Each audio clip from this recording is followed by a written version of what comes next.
اللہ کے علاوہ پوجی جائے اسے طاغوت کہتے ہیں. اب چاہے اس میں کوئی نبی ہو، کوئی ولی ہو، کوئی پیر ہو، کوئی مرشد ہو، کوئی صالح ہو، کوئی شہید ہو، کسی بھی قسم کا کوئی نیک بزرگ ہو، تو فرمایا اگر اس کی پرستش کی جا رہی ہے اللہ کے مقابلے میں تو وہ طاغوت ہے. تو فرمایا کہ فمن یکفر بالطاغوت، جو طاغوت کا انکار کر دے گا ویؤمن باللہ، اور اللہ پر ایمان لے کر آ جائے گا،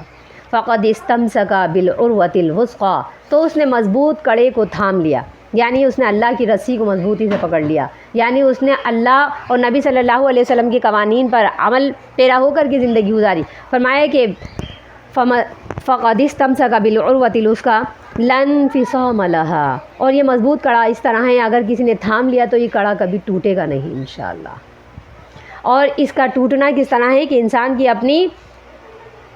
اعمال کی پختگی کے اوپر اس کا ڈیپینڈ ہوتا ہے. اگر کوئی جتنے اعمال، اس کا عقیدہ جتنا زیادہ اچھا ہوگا وہ اتنے ہی اچھے اعمال کرے گا، اور جتنے اچھے اعمال کرے گا اس کا مطلب ہے کہ اس کا استمساک اتنا ہی مضبوط ہے، اس کی پکڑ اتنی ہی مضبوط ہے. جیسے کہ بہت سارے انسان کرائسس میں آ جاتے ہیں، پریشانیاں مصیبتوں میں آ کر کے، بہت سارے لوگ ایسے ہوتے ہیں جو متنفر ہو جاتے ہیں اپنی نمازوں سے، اپنے دعاؤں سے، اپنے وظیفوں سے، اپنے اعمال صالحہ سے، پھر جاتے ہیں اور کہتے ہیں کہ اس سے تو ہمیں کوئی فائدہ ہی نہیں ہو رہا، ہم تو بہت عرصے سے نیک اعمال کرتے چلے آ رہے ہیں، دعائیں مانگتے چلے آ رہے ہیں، مانگتے ہی چلے آ رہے ہیں، لیکن قبولیت تو ہوتی ہی نہیں ہے، چلیں اب ہم دعائیں ہی نہیں مانگتے، یا یہ کہ ہم وہ وظیفہ کرتے ہیں اب ہم وہ وظیفہ ہی نہیں کرتے. تو اللہ تعالیٰ فرماتے ہیں کہ اگر کسی نے طاغوت کا انکار کر دیا اور اللہ پر ایمان لے کر آ گیا تو وہ ایسے ہے جیسے کہ اس نے کوئی اللہ کا مضبوط کڑا پکڑ لیا ہو، لا انفصام لہا، اور یہ کڑا خود سے نہیں ٹوٹتا. اس کڑے کے اندر اتنی مضبوطی ہے کہ پکڑنے والے کی مضبوطی کے مطابق وہ قائم رہتا ہے. اور فرمایا کہ اس کا ٹوٹنا کبھی بھی نہیں ہوتا، کہ وہ کڑے کے اندر کبھی بھی کوئی کمزوری نہیں آتی. انسان کے اعمال میں کمزوری آ جائے تو وہ اس کو چھوڑ دیتا ہے، لیکن اللہ کے کڑے کا ٹوٹنا کبھی بھی نہیں ہے. لا انفصام لہا واللہ سمیع علیم، اور اللہ تعالیٰ سننے والا اور جاننے والا ہے. اللہ کے صفاتی نام سننے والا اور جاننے والا، یہاں اس کا کیا ربط ہے آیت کے ساتھ؟ سننے اور جاننے کا کیا مطلب ہے؟ اس کا مطلب ہے کہ رائے ہدایت کے اندر اگر اس نے کوئی بھی بات کوئی کہی ہے تو اللہ اس کو سننے والا ہے. نیک اعمال کرنے کے لیے ایمان لانے کے بعد جو بھی اس نے کوئی بات کہی ہے کسی کو نیکی کی طرف راغب کرنے کے لیے، یا نیک عمل خود کیا ہے، کہا ہے، تو کہنے والی کوئی بات ہے تو اللہ اسے سننے والا ہے. اور اگر اس نے کوئی فیل کیا ہے ہدایت کی راہ پر آ کر، اللہ کی مضبوط کڑے کو تھام کر کے کوئی بھی کام کیا ہے تو اللہ تعالیٰ اسے علیم جاننے والا ہے. اللہ ولی الذین آمنوا یخرجہم من الظلمات الی النور والذین کفروا اولیاؤہم الطاغوت یخرجونہم من النور الی الظلمات اولئک اصحاب النار ہم فیہا خالدون. اللہ ہی ولی الذین آمنوا، ان لوگوں کا دوست ہے جو ایمان لے کر آئے. اللہ ایمان والوں کا دوست ہے. یخرجہم من الظلمات، وہ انہیں اندھیروں سے نکالتا ہے، الی النور، روشنی کی طرف. والذین کفروا، اور جن لوگوں نے کفر کیا ہے، اولیاؤہم الطاغوت، ان کے دوست تو طاغوت ہیں، شیطان. یخرجونہم من النور، وہ انہیں روشنی سے نکالتے ہیں، الی الظلمات، اندھیروں کی طرف دھکیل دیتے ہیں. اولئک اصحاب النار، یہ آگ والے لوگ ہیں، ہم فیہا خالدون، یہ اس میں ہمیشہ رہیں گے. اللہ فرماتے ہیں کہ جس نے اللہ کا مضبوط کڑا پکڑ لیا ہے تو اللہ کا مضبوط کڑا کبھی بھی نہیں ٹوٹتا.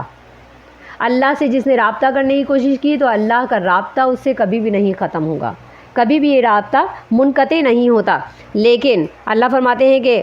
کچھ ایسے لوگ ہیں جن کا دوست، جن کا ولی تو اللہ ہے،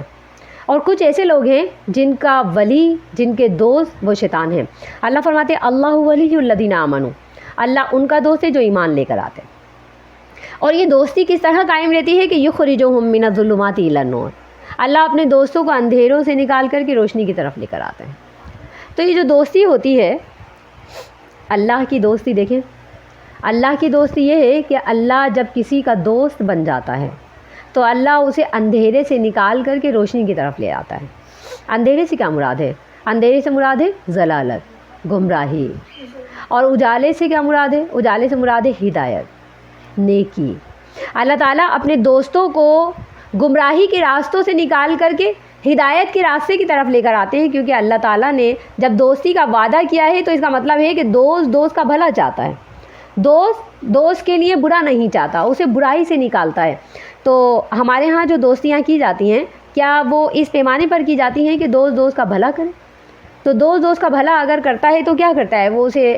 ایسے مشورے دیتا ہے کہ جو اسے جنت تک پہنچا دے۔ تو دوستی کا جو حق ہے وہ اللہ یہ سمجھا رہے ہیں انسانیت کو کہ اگر کوئی کسی سے دوستی کرتا ہے تو اسے نبھانا اس طرح ہے کہ وہ اسے ضلالت کے راستوں سے ہدایت کے راستوں کی طرف لے آئے۔ اگر وہ ایسا کر رہا ہے تو وہ یقینی طور پر اس کا دوست ہے، اور اگر وہ ایسا نہیں کر رہا تو اس کا مطلب ہے کہ وہ دوستی ازراہ نام دوستی ہے، یہ دوستی نہیں، یہ دشمنی ہے۔ اللہ فرماتے ہیں قرآن مجید میں کہ قیامت کا جب دن ہوگا تو اس وقت کوئی بھی دوست کسی کا دوست نہیں رہے گا سوائے، قرآن میں فرمایا اللہ تعالیٰ نے، الا المتقی، متقی لوگ ایک دوسرے کے دوست ہوں گے، اس کے علاوہ کوئی کسی کا دوست نہیں ہوگا، چاہے دنیا میں کوئی کسی کی کتنی ہی دوستی کے دم بھرتا ہے۔ تو دوست دراصل وہ ہے کہ جو اس کو جنت تلک پہنچا دے۔ اگر وہ جنت تلک نہیں پہنچا رہا، جہنم کا راستہ اس کے لیے کشادہ کرتا ہے، اس کا مطلب ہے کہ وہ اس کا دوست نہیں۔ یہاں اللہ تعالیٰ نے ایک قانون انسانیت کے لیے چھوڑا، اللہ ولی الذین آمنوا، اللہ ایمان والوں کا دوست ہے، کافروں کا، مشرکوں کا، یہودیوں کا، عیسائیوں کا، کسی بھی بے دین لوگوں کا فرمایا کہ ان کا اللہ دوست نہیں ہے، اللہ صرف ایمان والوں کا دوست ہے، اور اس طرح وہ دوستی نبھاتا ہے کہ انہیں اندھیروں سے نکال کر کے روشنیوں کی طرف گامزن کر دیتا ہے۔ والذین کفروا، اور کافروں کے دوست کون ہیں؟ اولیاؤہم الطاغوت، جتنے بھی طاغوت ہیں، طاغوت کا مطلب ہے کہ اللہ کے علاوہ جتنے بھی لوگ ہیں یہ ان کے دوست ہیں۔ یخرجونہم من النور الی الظلمات، اور کافروں کی دوستیوں کا معیار اللہ نے فرما دیا کہ کافروں کی دوستی کا معیار یہ ہوتا ہے کہ وہ روشنی سے نکالتے ہیں، اندھیروں میں دھکیل دیتے ہیں۔ اب اگر کوئی کافر سے دوستی کرتا ہے تو وہ یہ خیال رکھے کہ اللہ یہ بیان فرما رہے ہیں مومنوں کو کہ اگر تم نے کافروں سے دوستی نبھائی ہے تو کافروں کا قانون یہ ہے کہ وہ جب دوستی نبھاتے ہیں تو وہ اس طرح کرتے ہیں کہ اپنے دوست کو روشنی سے نکالتے ہیں، اندھیرے کی طرف دھکیلتے ہیں۔ تو آج ہم جو لائکس دیتے ہیں وہ زیادہ تر مسلمانوں کو تو نہیں دیتے نا، ہم زیادہ تر جو ترجیحات ہماری ہیں وہ مسلمانوں کے لیے نہیں ہیں، ہماری محبت، ہماری جتنی بھی یعنی کہ خواہشات ہیں، ہم جتنی بھی تقلید کرتے ہیں، جتنی پیروی کرتے ہیں، ہم جتنی فیشن لیتے ہیں، تو ہمارے جو لیڈر ہیں، ہمارے جو نمائندے ہیں، یہ سارے کافر ہیں، یہ سب یہودی ہیں۔ یہ جتنے بھی اداکار ہیں، جتنے بھی ماڈلز ہیں جو ہمارے ارد گرد، یہ سب ہمارا جو مطلب ہمارا سرکل بن گیا ہے ہمارے معاشرے کے اندر، جو ہمارا اسٹینڈرڈ ہے، ہم جن لوگوں کو فالو کر رہے ہیں یہ سب کافر ہیں۔ اللہ نے فرمایا ان کا اصول یہ ہے کہ یہ اپنے دوست کو، یعنی جس سے یہ محبت کرتے ہیں، جس سے یہ دوستی کا دم بھرتے ہیں، ان کا قانون یہ ہے کہ یہ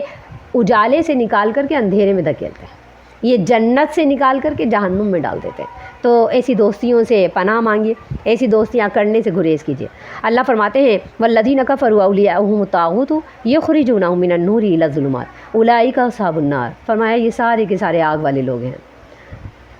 دوست بننے والے بھی آگ والے لوگ ہیں، دوست بنانے والے بھی آگ والے لوگ ہیں۔ تو فرمایا کہ اولئک، یہ سارے کے سارے، اصحاب النار، یہ سب آگ میں جائیں گے، جو ان کی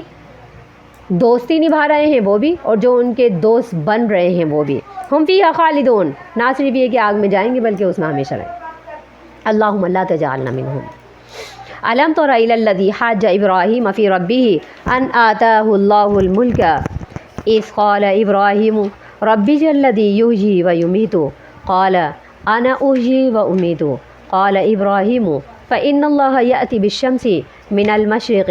فأت بها من المغرب فبہت الذی کفر واللہ لا یہدی القوم الظالمین۔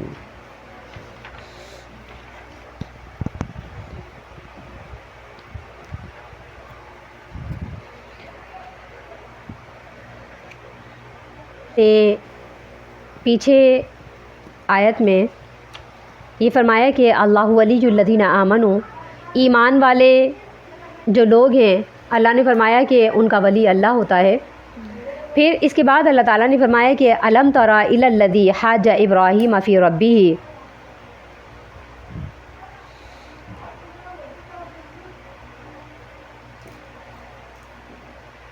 اس آیت کے اندر اس بات کا ثبوت دے رہے ہیں کہ کس طریقے سے اللہ تعالیٰ انسانوں کو اندھیروں سے نکال کر کے روشنی کی طرف گامزن کرتا ہے، کس کے دل میں ایمان کی روشنی پھوٹ پڑتی ہے اور یہ کس وجہ سے ہوتا ہے اور کیسے ہوتا ہے، اس کو ایک تمثیلاً ایک قصے کے طریقے پہ اللہ تعالیٰ بیان فرماتے ہیں کہ الم تر الی الذی حاج ابراہیم فی ربہ، کیا تم نے دیکھا نہیں اس شخص کی طرف الذی حاج، جس نے جھگڑا کیا ابراہیم علیہ السلام سے، فی ربہ، اپنے رب کے بارے میں، ان آتاہ اللہ الملک، اس وجہ سے جھگڑا کیا کہ اللہ نے اسے بادشاہت دے رکھی تھی، اذ قال ابراہیم، جب ابراہیم علیہ السلام نے کہا ربی الذی یحیی و یمیت، میرا رب تو وہ ہے کہ جو زندگی دیتا ہے اور موت دیتا ہے، قال، اس نے یہ کہا انا احیی و امیت، میں بھی زندگی دیتا ہوں اور میں بھی موت دے سکتا ہوں، قال ابراہیم، ابراہیم نے یہ کہا فإن اللہ یأتی بالشمس من المشرق،